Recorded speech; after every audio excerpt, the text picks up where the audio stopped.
Hey there, hi there, ho there, hello there, and welcome back to another exciting edition of the Cardinal Couple Radio Hour podcast, where we discuss the joy and excitement of UofL women's athletics. Certainly some interesting and fun things happen with Cardinal women's athletes this week out there in that big old world of ours. We'll discuss them for you today. We got so far a crew of three today in the house with me, Case, and Jeff. Daryl was waiting on a chainsaw. That sounds kind of ominous. I'm kind of worried about that. If she shows up and in the background we hear her future husband screaming and her, and I'm coming after Cardinal Couple next. Just Texas Chainsaw Massacre memories. But yeah, we've been talking just a couple things. Jeff is with us this morning, of course, and Jeff has been having car updates and fun. So, kind of fill us in on what's going on there, bud. Well, good and bad. We were talking about I got new firmware update on my car this morning, which is kind of fun because it has all the new full self-driving bits and bobs, and um, like it'll actually do like turns and everything on regular streets now. So it's pretty impressive technologically. I've only driven it like once. I went out to get my coffee this morning. That's my only experience with it. So on the bad side of things, my AC blower went out. So yeah, if I get to test out this new full self-driving, it's going to be while it's really hot. So that's not cool. So yeah, good and bad, yin and yang here with cars for me today. it, and that's why we love them. Automobiles Mm, can be so unpredictable. Yes. yeah. Case in the house. Well, Case, how's your week been? Did you survive all these storms we've had been rolling through here lately? I did, yeah. It was an all right week. It was busy. Had a lot to do, but yeah, nothing major. Um, we got rid of the big alarming trees over the winter, so I didn't lose anything out of the remaining trees in the pretty aggressive winds that came through on Thursday. But yeah, was a little delayed this morning getting into the show, just because as I commented when I joined, said had to watch the goat be the goat. And I think that the Canadian gymnast that was standing in line to go after Simone Biles would have rather been anywhere but there. Just kind of shake your head and like, all right, Just well, here we they're go. like going around showing everybody and how excited they were when she did it. And they showed the line next, and then she's just standing there like, oh, cool. Yeah, got to follow that. All right. Yeah, awesome. Well, I'm so glad that I'm going fifth. It's like I had to come all the way to Paris to do this. Let me do my warm ups real quick. Oh, okay. I'm going to do my warm ups right after she just put up, insane numbers. Cool. Yeah. So, and I saw LeBron James was there at like not at gymnastics, but at some of the beach volleyball. Is it? Well, Yeah, he's in the Olympics, so Yeah. all he has to do is go across the road or wherever to the. Yeah.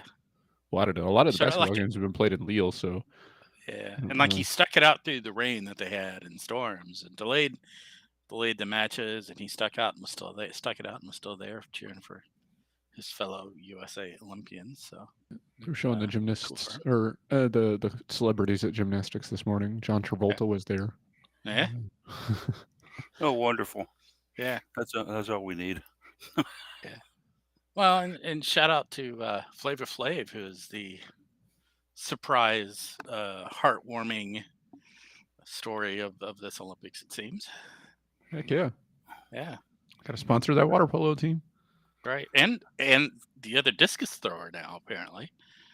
Oh, nice. Yeah. The one that was the top of the U.S. ones you talked about in your article this morning.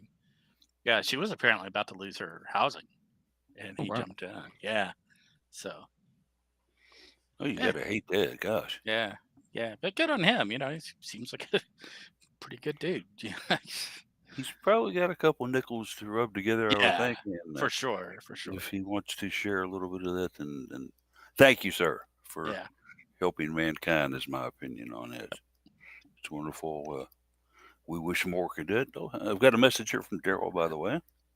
Her dad is coming over to help with this tree, so she's out Yeah. for radio. And Yeah. she had That's had fair. a little, yeah, which we fully understand, a little bit of storm damage came her way, and had a big A tree, just shockingly well-behaved tree. a tree that said, "I'm gonna die, but I'm not gonna hurt anybody else here. Look Yeah. out!" Fell in between the fences. And this is like, I had this happen in my backyard a year ago where the tree fell and like didn't hit the fences. It did take out a shed, but didn't do any damage to any house and just fell completely in the yard in between the fences. But like I was out in J Town, I had a big backyard. This is like a Germantown backyard.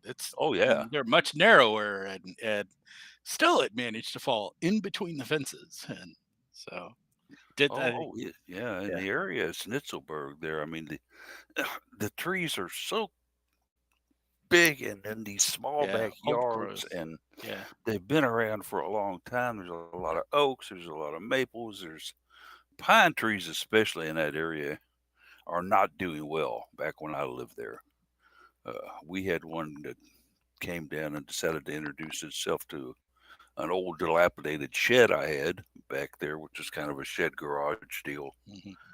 Uh, Decided it wanted to be the new roof. It didn't look good as a new roof, so I not only had to have it removed, called a service in to get rid of that pine tree and cut it up, and they kept the lumber and all that, and then decided also, well, the shed's got to come down too. So I had a company come in and demolish the shed and haul it off. And then thirdly, I had actually old Kevin Cox, if you guys remember Kevin, who used to be on Hmm. WCHQ with Yep. us, very fine guitarist. I decided I needed a fence across that backyard. Kevin said, "I know how to do that, Paul." He came out and put a fence up for me. And so all that done in Snitzelberg. Then, of course, I'm renting it out now to Sean Thompson, which I'm, of course, Case knows, but Sean, a guy who's been hanging around the old bowling league I was in for years, and is married and has a baby boy now. And or actually, he's not a baby anymore. Gosh, he's probably about 7 or 8 years old. Uh, Yeah, they don't quit growing up, do they? and no, it's Uh, amazing. I can that and then so he's living out there now. Good renter, takes care of things quite well, and very happy to have a house where he and his wife and baby boy can go on with life. They are Humanites. They both work at Humana, and so good things with them. As for me, the week has been, kind of so. I got a little upset earlier in the week. I've got a neighbor who I think cuts the grass 3 times a week. I kid you not. Phew. I mean, it's fanatical. Yeah. I had an old neighbor in my old neighborhood who used to catch every leaf that was falling from a tree back in the fall. Mm. If there were more than 20 leaves on his front yard, he would just go into an absolute panic fit. But no, this neighbor is in love with his riding lawnmower Mm. and uses it 3 times a week. I kid you not. He's always out there. Well, we've been having a dispute on the ditch, and there's a little ditch that runs between his and my house that leads into a culvert and up against my driveway and up against his yard. He's claiming the ditch belongs to me. I'm saying no. Look at these property markers that they put in years ago. It's little small concrete round markers showing where the property line is. And I'm saying this clearly shows that the ditch belongs to you and you're responsible for cutting it. He doesn't seem to think so. Mm. So the ditch is growing. I have a lawn service, comes in and does my stuff. A great guy. Uh, his son is running it now. I went to high school with the guy. They do a fantastic job, take care of my lawn every couple of weeks. I told him not to cut it. He came to me the last time he came out, fellas, and said, "Paul, we need to do something about that out there. It's getting kind of ugly." I said, "Okay, well, I guess I'll be the up guy here. I'll say go ahead and take it down." And so he did. Looks beautiful out there now, nice and everything. But the catch of it was the neighbor said, "Oh, I was going to do that." And I just kind of shook my head and said, "Yeah." And I also understand that the Easter Bunny was trying that for Santa Claus, but I hadn't got that call yet. Jeez. So, such is life in the big city, kids. But hey, we had a lot of good things happen with U of L stuff.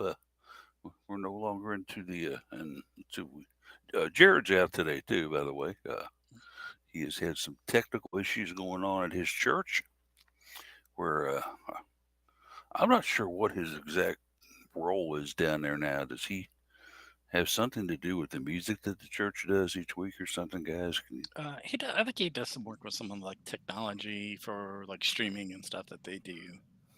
And it's on a volunteer basis. It's not anything that's like a paid position, but he helps kind of sort that out and make sure that it's all up and running. So, is my understanding. Gotcha. And of course, the technical issues back in the old days, back when I went to church, quite often was the microphone didn't on. We can't hear the pastor. Yeah. But I guess it's come a long way since then, eh? Yeah. That's saying something because I feel like I've been in churches where it's like the air conditioning's too loud. We can't hear the pastor. Like it's just there's no amplification. It's just, is there something else that's drowning out the person's natural voice? Yeah. It depends on the size of the church, obviously. Yep. Yeah, and that is true too. I've been to smaller churches in my life, and then of course massive big churches. I've never been to Six Flags Over Jesus out there. There's a big Southeast Christian church out there to attend or anything. But I do have a couple friends who do go out there, and they just say it's kind of a religion too. It's taking the next step. Uh, I've parked cars out there before, though. When I've gone on bus trips, they kindly have lent us there a lot for us to leave cars at while we've been gone for 3 or 4 days after watching football years ago. So, but anyway, yeah, enough on that. Let's get into what's been going on, and let's been talking about U of L athletics. In case started us off today with a very, very nice article. Unfortunately, our thrower Jaden Ulrich came in just a little short on the discus in trying to qualify. So, what happened there, Case? She came in probably the second best thrower on the team, but ends up like 16th or 18th. Yeah, I mean, it's a tough event. Any of the field events are difficult because you're banking on that one day and how you're feeling, and it happens with Olympic athletes. I mean, you see, if you watched yesterday the prime time in Paris, and saw Caleb Dressel in two of his more prolific swims that he usually does, defending gold medalist in the 50 free, and he he finished sixth. And so it happens. Sometimes it's just not your day. To make an Olympics is fantastic in its own right. It's a massive achievement, and I'm sure Jaden will be trying to get back. But yeah, she finished 12th in her qualifying group, so it was two qualifying groups of 16 each. She was 12th in her group, but 18th overall. So her group was definitely the stronger of the two. Top 12 qualifiers move on. If there were more than 12 people who had thrown over the automatic qualifying mark, then they all would have moved on. But that wasn't the case. Only half of the qualifiers actually got past that mark of 64 meters. Top qualifier was an American class of the field, Valerie Allman, with a 69.59 meter throw. Second was 65.63, so that was pretty good. Lowest qualifying throw was a 62.63, and Ulrich was a 61.08. So about a meter and a half shy of making it through, but at the end of the day, still very very exciting, and a great result to make it that far. Yeah, and just kind of reading the other recaps on this as well. She actually had 3 attempts and fouled on her first 2. So unfortunately, it came down to the final toss where that was going to be the number regardless, because the other 2 were fouls. The 6108, not a bad throw for her. Not the best throw she's ever had, and certainly one that being able to come back next year to do the Louisville team and all, she'll be able to at least kind of walk around with that lofty hardware of being in the Olympics, and I'm sure that'll be something that'll be impressive to the other throwers that she meets. And also, she's also got some other hardware. She was the ACC Women's Field Performer of the Year last year at the end of the collegiate outdoor season. And also, one of the ones that we can point to in the history of a great throwing program, guys. I'd say, hey, take a look at her. Even though she came in kind of late to it via transfer, she did some wonderful stuff for us. And Jeff, that's got to be great for recruiting. Oh, absolutely. Walls has talked about this with basketball. Every person that's on these great teams that we have now was hosted by somebody as part of recruiting, and being able to say, hey, look, here's the success we've had in the past using our system and the way we play, and here's what you can look forward to if you come and join us. So absolutely, it builds on itself over time. So we've seen it with swim and dive. We've seen it with basketball. Now we're starting to, I think, see with volleyball some. So yeah, absolutely. And we're just kind of taking a look at some of this here. The world record is 76.80. Wow, that's quite a bit of difference, and that was done all the way back in 1988. And the Olympic record 72.30. Both of these done by the German Democratic Republic throwers. I won't try to pronounce either name, but the qualification standards that they look at, as Case mentioned a little bit earlier, 64, but the top throw being a 69, as we mentioned, by Valerie Allman from the United States. And really nobody was close to her, guys. You had a Netherlands thrower that was back at 64. French thrower that came in at like 63, 77. And then there were several in the 63 range. So it was kind of like Valerie's tournament to say, you know what? I'm going to do this because I'm good at this, and I'm going to try and get to 70. She almost did, too. So, okay, so certainly good for the United States there. Yeah, sorry. I think in multiple throws, the U.S. will be looking pretty good, and the men's shot put will have somebody going for a third gold, which I think would be pretty elite company. And then unfortunately yesterday in the qualifying, the third American that was in those qualifying flights missed the final by a tenth of a meter. Yeah, Veronica Fraley there. Yeah, 62.63 was the final qualifying, and Fraley threw a 62.54. So oof. that one's gonna sting a little bit, but yeah, we'll look forward to Allman hopefully bringing another gold for the U.S. And then I mentioned another Louisville connection just before we closed the book on the Olympics track and field. Yared Naguse, DuPont Manual. They when I heard Lee Diffie say from Louisville, Kentucky, I was like, wait, what? So then had to quickly Google. But Yared Naguse in the 1500 the men's 1500 meter run, scrappy race. I don't know if you guys watched that, but he got a little boxed in and had to lean across the line to qualify for the semifinals. But they were talking about him being in the same conversation as the two rivals who were going for gold, and then he almost didn't make it out of the first round. But yeah, went to Manual, then decided to go to Notre Dame, which was a weird choice, but whatever. But yeah, would be cool to see another Kentuckian potentially going for gold in the Olympics after Lee Kiefer in fencing. Yeah, and so men's swimming is not having a great year. Yeah, men's swimming is a struggle. Yeah, like it's not great. The first time in 120 years of not winning a gold, I think is what I saw. That is not surprising. Yeah. I mean, well, I mean, it's it George, one more not chance tonight. least But not least because you're not gonna. It didn't. Yeah. Marchand's in it, right? Yeah, I don't remember who it is, but I'm pretty sure Marchand is in it. So if Leon Marchand is in it, then it's going to be tough to to take a gold.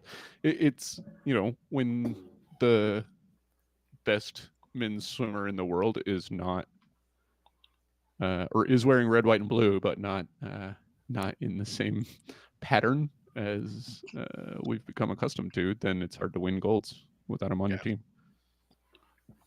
And elaborate on that a little bit more because I haven't been following swimming as closely as some of the others.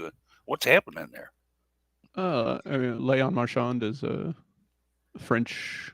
I thought it was funny on the first night of the Olympics. They were like, "He's got the opportunity to do something that Michael Phelps never did, which is win gold in his home country." And I was like, Michael Phelps didn't have the opportunity to do that. So it's not. Well, they did say they have the opportunity to do that. So that's true. It's like it's not that he was incapable; it's that it was impossible. Yeah. They didn't have an Olympics in the U.S. when Michael Phelps was swimming. Yeah. I think that he should come back in 28 just to put the cap on and see if he can win a gold, just so that he can have that over Marchand. But Leon Marchand is very good, and he is likely to sweep the individual gold events that he participates in, which would be very, very good indeed. And I think that we should have made him get his own coach. I mean, he's got an American coach, and he trains in Texas with Americans. It's like, hey, should swim for the U.S., man. Yeah. It's like, I don't appreciate you just using all of our resources to then beat us in the Olympics at a sport that we were very good at. But Jeff Walls coached Turkey in some international competitions recently. So they should have coached the 3-on-3 team because they're bad. Yeah. I think Walls had a great time in Turkey. No comments about the participants. Yeah. Well, he had a team that he knew probably wasn't going to shock the whole world there. He got a chance to bond and work closely with one of the players on his squad at Louisville that was playing for the Turkish national team. And I think she's going to end up being quite the star here. I think there's a very high ceiling for her. Yeah, absolutely. For the elf, as I like to call her, she's she works hard. She just doesn't back down, and has got a good shot. I think one of the things that Walls has been trying to get her to do more is be a little more take charge in what's going on with the court flow and the team flow on the court. Whereas in the past we have had some players that have played down low like that. Players, if you remember, like Sam Fury and Emily Engstler, they had no hesitation at all speaking up and talking about stuff. Maisha Hines Allen, players that would, hey, if you were doing something wrong and you were on my team, she was going to get up in your face and tell you. Yeah. But I think she could be that kind of player for Louisville. Certainly, I think Jeff Walls has got to be kind of grinning back in the back alley there because look at all the height he's got on this year's team. But I don't see how they replace her, in the starting role next year. I really don't. So we'll see how it turns out for her. Maybe something's going to come along as a freshman that's going to put her aside, but I don't see it. What else you guys on Olympics before we move on? Anything? Olympics going once? I haven't actually watched all that much of it. So, man, I was going to ask what your take has been on the volleyball team, which has been weird. Which one? The women's indoor? Women's indoor, yeah. Yeah. Not living up to what I had hoped for them. I'll say that. I think that is a common expectation or common opinion about the qualifying round so far. Yeah, I think it's interesting with the NORCECA Final Six thing that happened a few weeks ago with a bunch of college players. looking to like the next quad, like in Los Angeles Olympics, and I think that may be may turn out to have been a wise move. I don't know. We got a lot of really great players on the team. They could still turn out some amazing results, but we'll see. It hasn't been a great look so far. We'll see what happens with them. Staying on that subject of volleyball, though, we did get some information a couple days ago about the ACC volleyball. And guys, who do you think was picked the preseason favorite to win the league? Stanford. Unsurprisingly, Pitt. Really, As Stanford was second. Jeff wins. Yep. But yes, Stanford was second. The Cardinals third. Louisville, long been an ACC volleyball powerhouse, is in third place behind these two. Explain, Jeff. I think that's going to turn into some locker room material, honestly. That's bulletin board level. Yeah. I can understand maybe if you're ACC voters and you are like, well, it's Stanford, we can put them ahead. But, I mean, and to take nothing away from Pitt and Stanford, they're both very, very good teams. But, it's, I think there's going to be some motivation for some UofL players to go, hey, wait a minute, we're being a little bit disrespected here. So we'll see. 13 first place votes for Pitt is a lot. It is. It was amazing. It wasn't total disrespect, but it's going to be, yeah. 3 points, three voting points separated Louisville from Stanford. So that's like one person putting Stanford ahead of Louisville, I think. First, second, and third. Obviously, the one first place vote would have made the difference too. If Louisville got 3 first place votes, they would have left ahead. But I think it's like one second place vote. It'd be interesting to see the total ballots. I just think it's funny when you look at a setup like this and you look at the ballots and somebody, I mean, this is a theoretical, right? I haven't seen it, but somebody puts Louisville like 6th. I really think they're going to fall off. And you're like, what? Yeah. Okay. So what I understand on this, guys, each school has a representative who gets to vote. The coach, basically. Theoretically. Coach. And I'm assuming that's the case with Louisville, too. Yeah, I mean, they may delegate it to an assistant or something, but yeah, technically it's coach. So, in looking at, how did this happen, Paul? Let's take a look a little bit just quickly at Pitt's resume, though. They do have 10 players back from last year's national semifinal run. Of course, they did eliminate from Louisville from the tournament last year. Yep, in the quarterfinals. They closed, on a 16-2 conference mark last year and earned one of the number 1 seeds in the NCAA tournament last year. They are the only team in the nation to make each of the last 3 Final Fours. So some lofty things to kind of stick up on your bulletin board and show everybody, see what we did. Hey, look at this. And certainly, Jeff, as you know, you've been following volleyball for a very, very long time. They have a very fanatical fan base up there as well. They do. They have some very big fans, mostly respectful. So mostly, I mean, I've been up there. It's only a 6-hour drive, so I've been up there a few times, and they generally are a respectful and friendly fan base. So I give them that credit. So one of the newcomers to the league, Stanford, beginning its first season in ACC play, but has been a pretty strong powerhouse in volleyball over the years. 29 victories last year. Yeah, they've long been a strong volleyball team. So no surprise that they are being ranked well here at all. You don't want to play them at home. They were 16-1 last year at home. They did, of course, eliminate or go up against Pitt in the regional semifinal a season ago. So I can see it. I mean, it's in the dismantling of what is it now, Pac-2? Some interesting stuff on that too. It's looking like now the Mountain West is going, hey, we could join. We could be part of it, maybe. Are we the Power 5 now?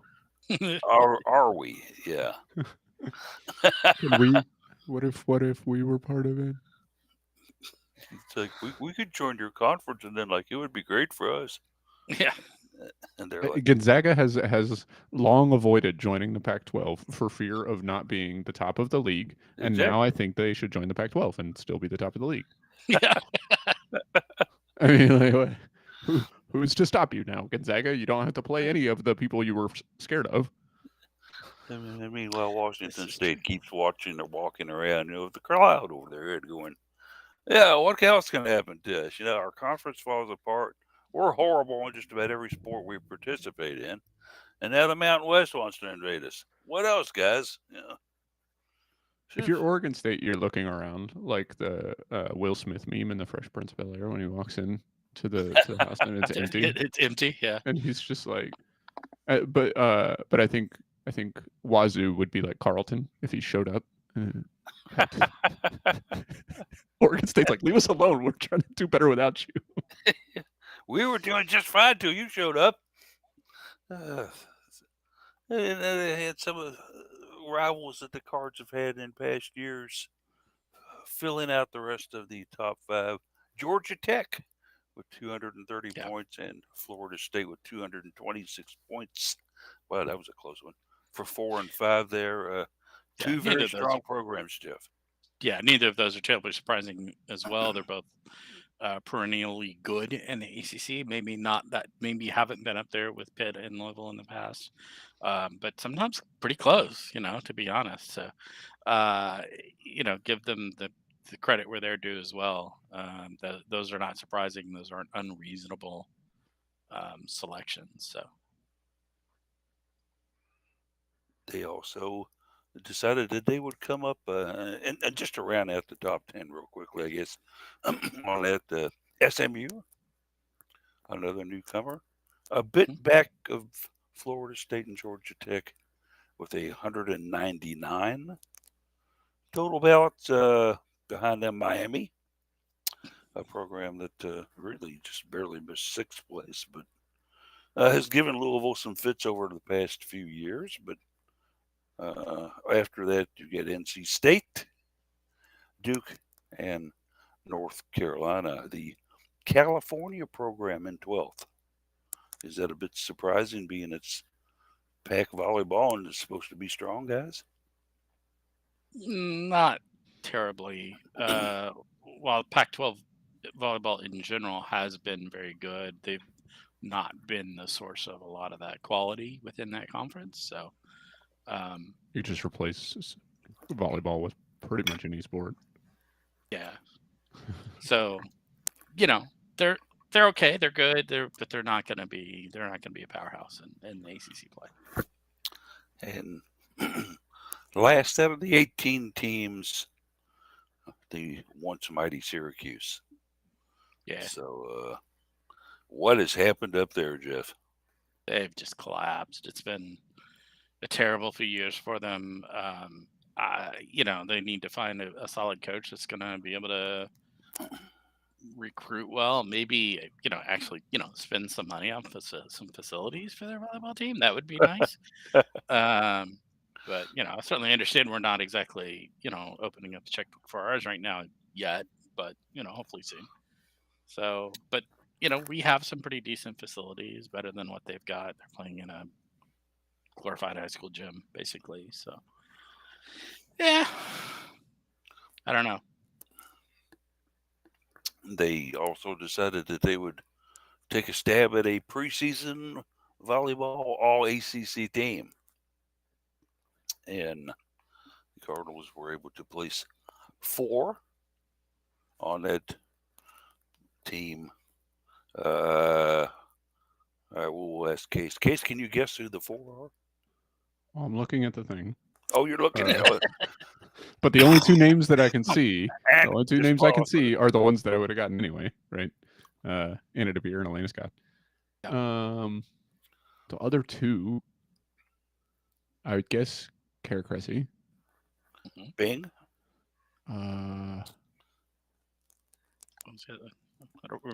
Charity Looper, maybe. Charity. Bing. Wow. Yeah. Okay. Impressive indeed, as he does come up with all four. Uh, is that surprised you at all, Jeff? Or those four pretty much the ones that you would have gone with? Them being on there does not surprise me. What surprises me is that PK is not on Yeah. there. Oh yeah, that's true. Wow, she did get the nod. Yeah, Forget the got not a the bit nod, of a but snub there. Yeah. the snub. Yeah. Stanford ends up placing four on the squad, and Pitt, who everybody loves, is the top of the league, only has three on there. Is that a surprise to you? Um, a little. I don't know. They have tended to be a team by committee.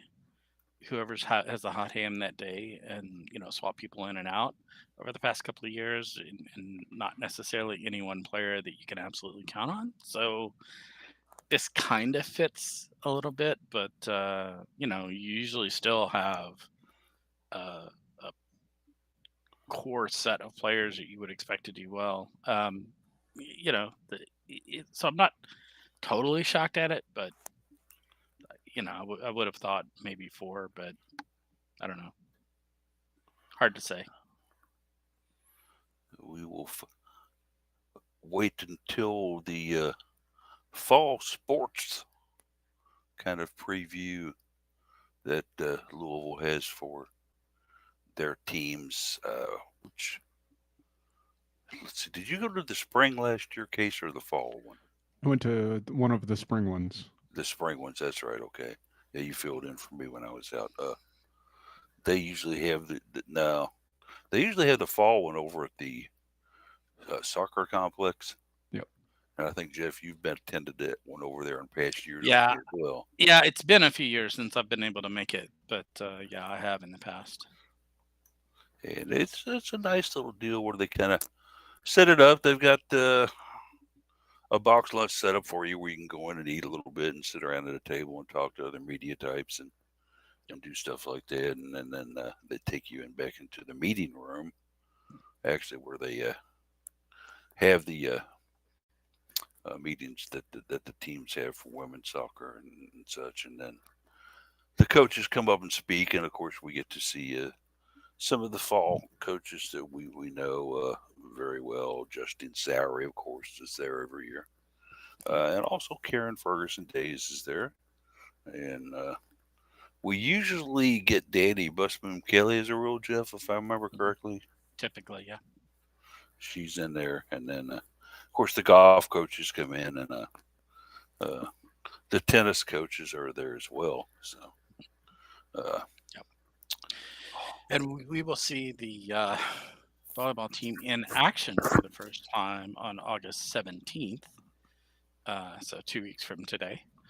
In the red and black scrimmage, the intra squad scrimmage that they have. So that will be coming. If you are a season ticket holder or have purchased the 6-match package for the KFC Yum Center, you should have been notified about a post scrimmage event at the alley. So if you haven't, check your email, check your spam folders.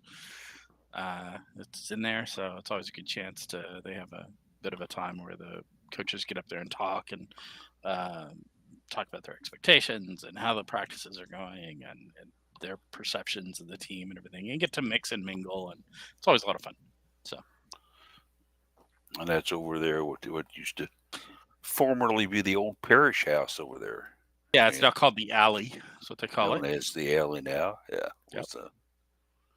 It's hard for me to step foot on those hallowed grounds anymore, kids, to be honest with you. uh, when I basically helped build that thing from an old abandoned L&N garage into Yep. what became the parish house. A lot of blood, Yep. sweat, and tears, and hours of massive beer consumption and trying to figure out where we were going to put something. It's not blood, sweat, and tears. It's blood, sweat, and beers. Blood, sweat, and beers is correct, Case. And Yeah. It's a nice facility for something like this. They've got a lot. it is, and it's nice to have on campus. And it's good. right there, right across from football, obviously, which is why we kind of put it up in the first place. But had some very, very other great events and things happen in there over the years. We also would host annual banquets over there for some of the women's squads, and Justine Sauer loved to have their banquet over there for field hockey, and did that quite often. And I can remember one year I had to bartend that. Hmm. Now this was an event where the actual parents were invited, Mhm. and I'm going to tell you something. I could never drink with the field hockey team ever. I would fall badly. We had, we, me and another guy were bartending it because as a member of the parish house, it was one of the things we did. We switched out on stuff like that. And I looked over at the guy I was bartending with and said, "Why don't you go in the back and get a? We need to get more Budweiser up here. Don't have any. What? Yeah, they've drank all the Budweiser." And I'm like, "There were 6 cases of Budweiser back there." He goes, "I don't have any of it. Do you? I got 4 cans left in my bin here. Better switch them then." Yeah, so I will give the field hockey team credit for that. They drank the parish house out of Budweiser one year. Moving on, looking at some other things as well. When we take a look at things that are happening, we have officially now welcomed Cal and Stanford into the ACC, and this was all kind of formality stuff, guys. Obviously we knew they were going to be here. Uh, Noticing that there was no mention of this third team being welcomed that has joined us. What's the delay on that, guys? Any clues? Did they? Was that the case, or did they join at the beginning of July? Because there Oh, was good some point. there was some difference between, I don't think we ever figured out what the difference, why the difference that one or two of the teams going to join at the beginning of July and the others were going to join at the beginning of August. So I think they previously officially joined. So now we're just kind of catching up with the stragglers here. SMU's official day was July 1. Yeah. Okay. So they Okay. were already. So We do know that they're in the conference now, and that's fine. Welcome. It will be fun to make you as part of this monster conference. This original post from the ACC that talked about when they were all joining doesn't mention why the discrepancy. Yeah. Just says SMU's first official day was July 1. Cal and Stanford official members on August 2. My guess was that it had something to do with the departure dates. Because if I remember correctly, Louisville's first day in the ACC was July 1. Yep. Also leaving Yeah. the When American. did the We were other also leaving the conference? American at the time, right? So it must be their fiscal year. Maybe the Pac-12's fiscal year ends in July instead of June. Or contract year. Yeah. Yeah, contract year, whatever The contracts whatever are you with call it. Yeah. Yeah. So Earlier in the week, I did also have the opportunity to catch up and talk with our head women's soccer coach at the University of Louisville, Karen Ferguson Days. Had got with Matt Paris, of course, the SID for that sport. I said, I normally talk to her once a year at the start of the season. We do an interview. I end up down there at her office, and he said, "Okay, Paulie, I'll set it up." And then he got back in touch with me and said, "Hey, they're going to be in 2-a-days when you want to do this. Would you rather just do this via phone and talk to her in between the 2-a-days?" I'm like, "Well, if she's okay with that, I am." I said, you know, uh, it saves me a trip down to campus, but I can do it via phone, no problem. And so we did. We conducted this interview on phone, and certainly good to talk to her. I'll tell you a couple things about it. First of all, she did not sound like a coach that is worried about her future. That Okay. was one. The second thing is that she's very, very optimistic and very, very happy about the way that the team is looking so far. To just give you a general idea, guys, of of the way she kind of summed it up a little bit. She was making a out and out, I won't call it a plea, but I will call it a request that she is telling us that she has a team that you're going to just love to cheer for, that they fight for each other, that they work very, very hard, that they've got each other's backs, and that they are a group that you're going to fall in love with. I don't know, Case. What do you think here? I mean, this is a team that won 4 games last year and lost some pretty influential players. Sure, they've got some in. Let's face it, but uh, is this the team that can struggle back to 500, man? I mean, you look at reading through the interview. You mentioned her optimism, and you can see it. You can see it in what she was talking about. You know, she mentions last season the record doesn't necessarily reflect the play if you watched the games, and I can agree with that to some extent. I think they were missing a lot in the final third, and I think that she would agree with that statement. They just weren't scoring, and so if they can find some way to get the ball in the back of the net, you have players like Betsy Huckabee, who it sounds like is going to be taking more of a role moving forward on the field. Incoming players like Lauren Contini and A.G. Gibson, as well as some other players that are going to step up that have already been on the team, and others that are transfers in that have some experience. I think that offensive focus or offensive output is going to be a big emphasis. It's interesting to see her statements about Carson Cherry. It is pretty weird after the 5 years we had of Sarah Hernandez putting in almost every minute of all 5 seasons. Carson Cherry was I think probably an average 80-minute player last season, which is not usual for your center back, but Karen Ferguson Days mentioned there were some injuries, and she was kind of working from behind the 8 ball there, which we knew of some nagging injuries, but I don't think we, I guess, knew of the extent of how much those were kind of bothering her the whole season. So I think that when you've got her able to be more productive in the middle of the defense, and that's less of a concern, and not having to sub somebody out there, and then building the defense on the outside with Lizzie Sexton and seeing what's going to happen there, I think hopefully that can shore up that defensive line. You don't have to worry about it as much, and you can push forward as a way to score those goals. So, I'm not gonna jump in and be as overly optimistic and say, yeah, we're going to go 500. We're going to make a push to try and make the ACC tournament. I think that those can be goals. I think they might be realistic goals, but I'll need to see it first. 2 years ago, I think we scored like 5 goals in the first non-conference game, and then, or maybe it was last season. Trying to remember which season we started 0-0 against. was it 0-0 against Indiana State, who something like that, was yeah, very bad. But in one of those seasons, he scored like 4 or 5 goals in one of the first non-conference games, and then scored like 12 goals for the entire season. So, the first game is not going to tell us everything, but the first few will be. They'll make a difference.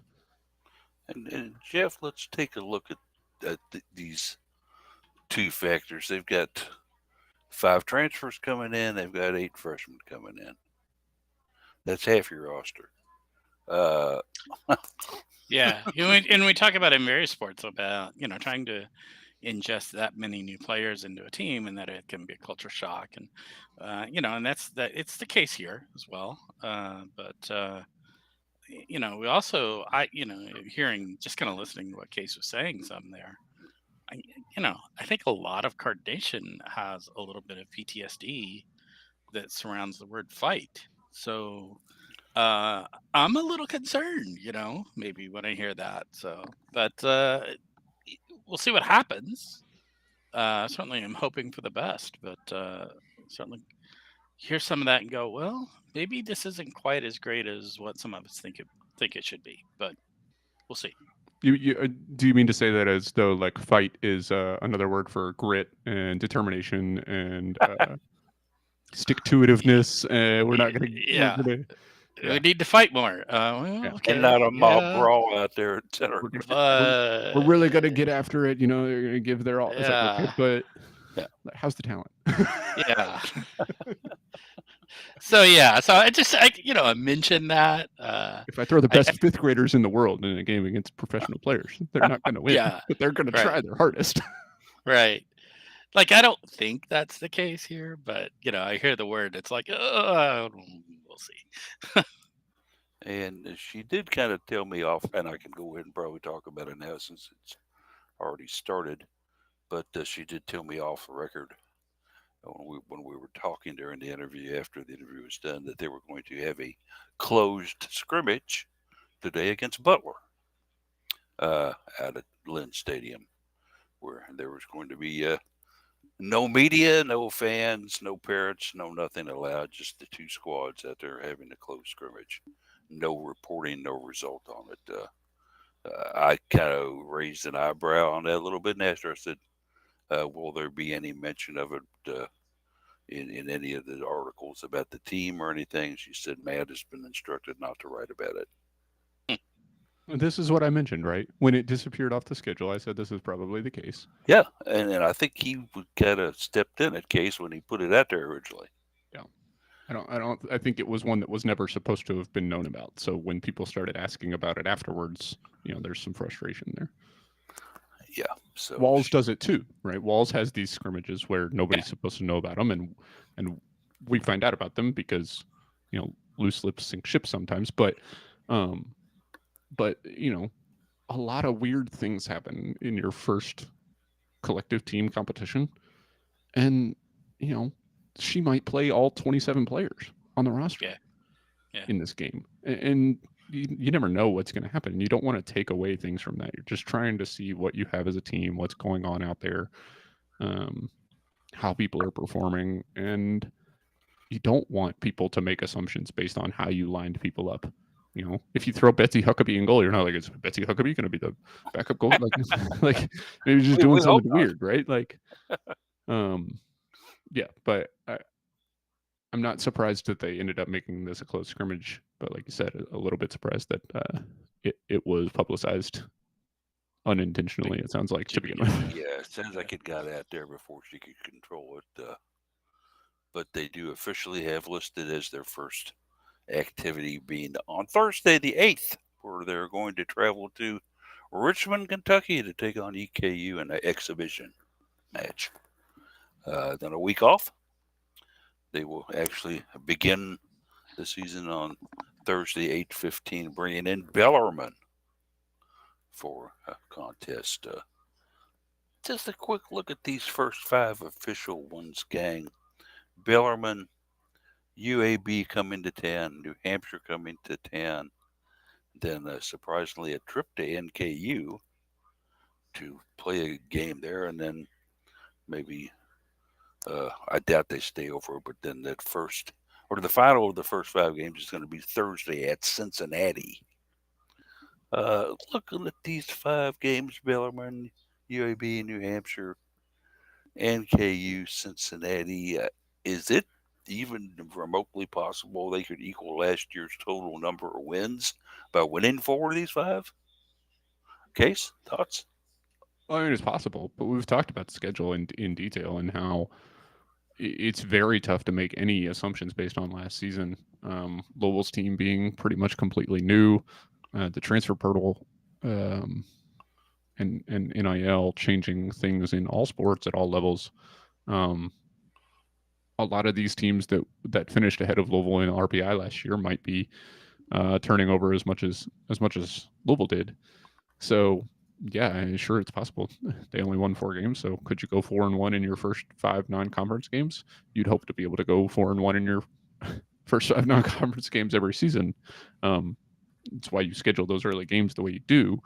So Yeah, particularly because these are not exactly powerhouse teams. It's Right. not We're, like we're, that's we're not you, playing Big Ten teams. yeah, Uh, there's different scheduling philosophies. You look at volleyball's non-conference schedule. You got a bunch of powerhouse teams in there, but that's not how this has been scheduled for soccer this year. So yeah, when your program is in different places, you schedule yeah, differently.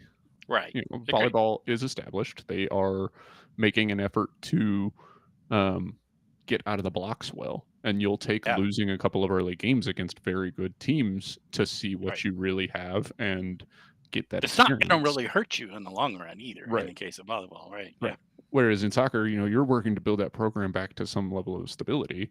You don't want to schedule. You already have to play 3 of the top 4 teams from last season. You already have to play them in the conference schedule. You're like, we're going to know what we've got later. We're not trying to get dusted by, Yeah. Agreed. by the rest of the top 10 in non-conference. So, because it doesn't tell you anything. If you go out and you lose 4-0 in the first game against the number 2 team in the country, great. Like, okay, that we didn't learn about our team. If you go out and you lose 4-0 to Cincinnati, then you learned something. Yeah. Right. It's not something you wanted to learn, but correct, but something. You learned something. It's just like we talked about, when you play those really bad teams, if you score 4 goals on Central Michigan, whatever, like, it might not mean anything. If you score no goals against Indiana State, that tells you something. Like, if you're 0 for 28 from shots on goal, we need to work on finishing drills. Like, that's where we're at as a team. And we have not seen any that I've been able to find. Maybe differently than I, but places like Soccer Wire and stuff like that will come up with preseason polls on the various conferences. I haven't seen one yet for women's soccer in the ACC. Any type of preseason poll. Has anybody got information that I don't hear? Stand by. Case is going to see what he's got in his database. Don't have a whole lot of knowledge of where to look for things like that in soccer, so not much help. Yeah, I haven't seen it, so I was just kind of wondering, what they were thinking about the new additions to the league and how they were going to be ranked up there, and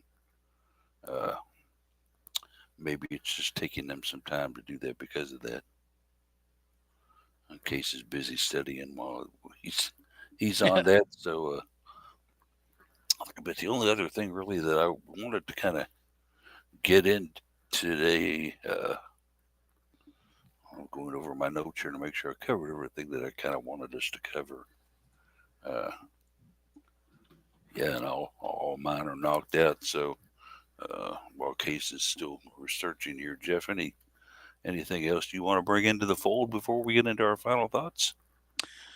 Not particularly. I mentioned the volleyball scrimmage and the post-match thing for there, so that's wanted to make sure to mention that. So I think that covers a lot of what I was talking about. Certainly some disappointment in some Olympic stuff that we talked about earlier, but it mostly covers what I was thinking of. Real good. In case, is your brain burned out yet, or I'm pretty sure no such thing exists. So it doesn't look like it that they've voted one. But I mean, the volleyball one just came out. Yeah, a couple of days ago. I would have thought that soccer and field hockey would, if they were going to have something, that they would be out. I would have thought Louisville would have announced Fall Sports Media Day. Oh yeah, they start playing next week. Yeah, because it's those sports start sooner than volleyball does by about a week. So I would have thought that they would have been out there, but like you said, maybe it just doesn't exist for them. I don't know. It has in the past, so I'm not. Yeah. But when you look for them, the one that pops up, you click on it, and there's no date on it, but you see there's only 14 teams, and you're like, well, that's not right. Yeah. It's an easy way to tell how old something is with the new addition of new teams. I am going to save my comments on that for my final thoughts. Then let's go ahead and move on into our final thoughts then. In case you've been busy studying and Jeff's had time to prepare his, so go ahead, Jeff. You started out. Yeah. Well, like we said, I kind of already talked about everything that I wanted to, so I'm not coming up with anything Your else. final thoughts are you're happy with what you said, huh? Yeah, yeah. I, yeah, I didn't leave anything in the tank today, so. There you go. Nothing left. We're running on fumes. Case, final thoughts from you, sir? Yeah, my final thought would be that it's been a weird year for the U.S. in the Olympics. That's, that it is. There's been some interesting results. In addition to volleyball's kind of clunker, you have women's and men's 3v3 really struggling. Men's Some basketball, light starting to shine there, but yeah, men's basketball looks good. After yeah. there were a lot of questions coming into the games, women's basketball against Germany today, I think, to extend that winning streak. Already through to knockouts, regardless of today's result. But there's more at stake than advancing, I think, when you're talking about the USA women's basketball team and individual game results. Well, what's the time frame on that one, Case, real quick, if I can interrupt you? Let me check. But while I'm looking for that, the other thing I was going to mention, USA field hockey out in group play. Pretty lackluster result there. They did get a win today, this morning against South Africa, but that didn't really matter because South Africa is the only team that finished behind them in the group. Why don't they just take North Carolina's team over there? A lot of them probably don't play for the U.S. Yeah, I mean, Yeah, they could put well, that may be true too, but they could take North Carolina's team over there and win the damn thing by a landslide. But anyway, they're pretty good in field hockey.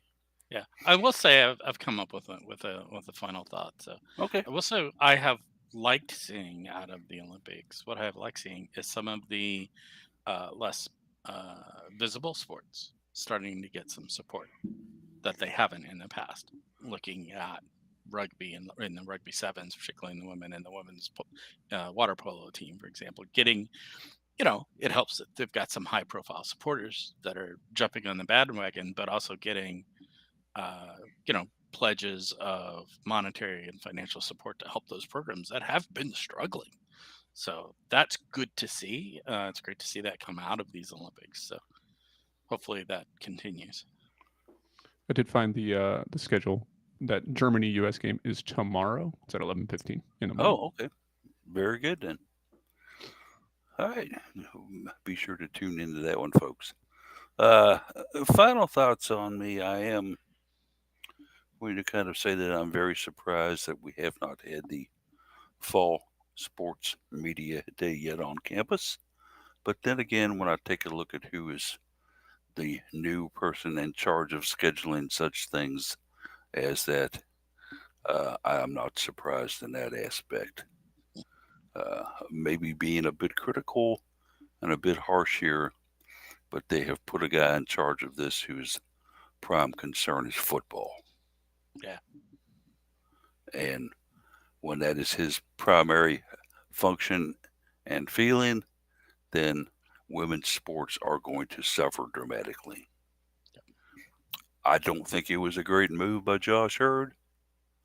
I think that there were others that were more qualified to be able to handle this. And I think that we kind of dropped the ball, okay, to use an old football term, and did not get the media out there in time. Now, sure, we're competing against the Olympics. How much of the local media would show up for a Louisville all sports thing? I think it would be probably similar to the fall one we had last year, where it was me and Jody Demlin talking to 5 coaches. That wasn't much fun. Yeah, that's unfortunate. I hadn't. I was. My tank was empty, as Case uses the term, when it came to men's golf and men's soccer.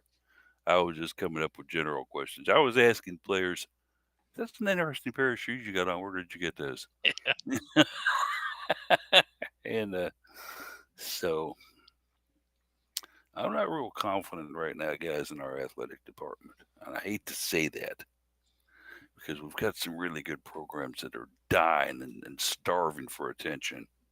Yeah. And I'm just not seeing it happen yet. So I go into this fall season with a little bit of, you might call it a jaundiced eye, perhaps, pretty much maybe a critical eye of things. And I hope that they snap to and impress me. I really hope that they snap to and impress me. Hmm. But hey, I'm impressed that you all been listening today and joining in for what I think was a great show today. We had a lot of fun with it, certainly, and hope that you'll come back and tune in next week as we talk more and more about the sports that are getting closer to us. So, on behalf of the crew here, everybody have a great weekend and go Cards.